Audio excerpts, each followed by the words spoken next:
Well, it's fall festival season, and one of the biggest in Virginia is coming up soon. It's the Graves Mountain Lodge Apple Harvest Festival, which happens for 3 weekends in a row, beginning on October 5th and 6th this coming weekend.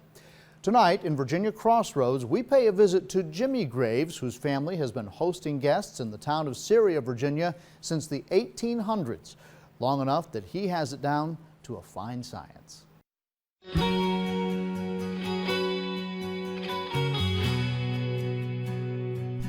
The Graves family first came to this area in the 1730s after arriving at Jamestown in 1608.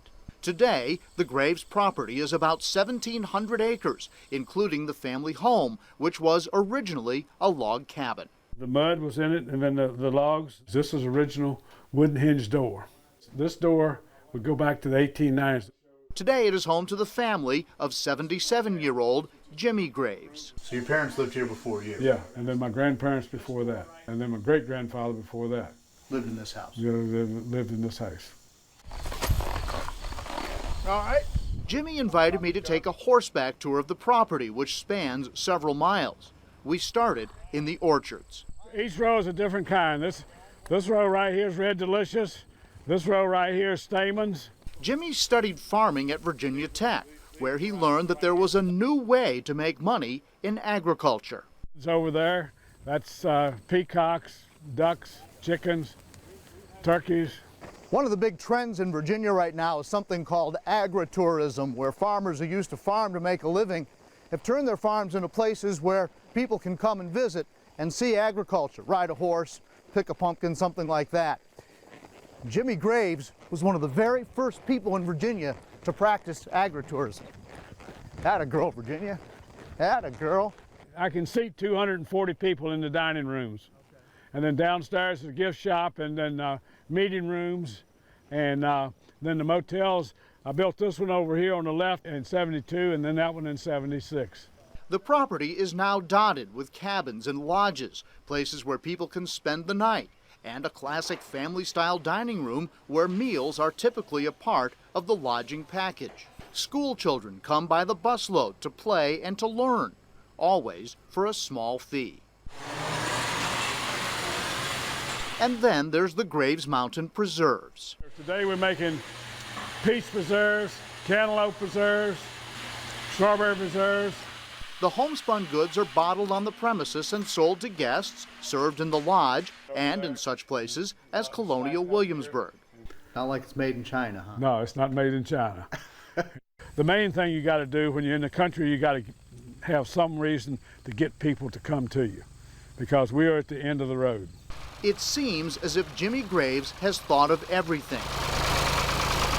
He sells acres worth of pumpkins and gourds. This is an apple gourd.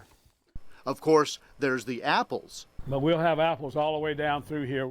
And he owns the general store. This is all fishing here. We make sandwiches and things. We have seeds. He even owns the post office. Out in the pumpkin field, Jimmy reveals his philosophy, and it's pretty simple. If I can get the tourists to come to Syria and to the lodge, then when they leave Syria, I hope I have all their money. Graves figures the land will return twice the amount of money compared to simple agriculture. As we rode the horses and otherwise toured the massive spread, he explains how he hosts weddings, a major spring music festival, and the upcoming Apple Festival, which with 10,000 visitors per day is to him what Black Friday is to retailers. Jimmy says he can never stop thinking, planning, and expanding, even at the age of 77. I come up with new ideas. I got to figure out how to keep up with time, how to make some more money. And when are you going to retire? When they put me in the grave. I mean, until I can't go. I mean, you got to keep your mind going, you got to keep your body going. And you got to keep finding a way to get people to come to the mountains, having a good time, and leaving behind their money.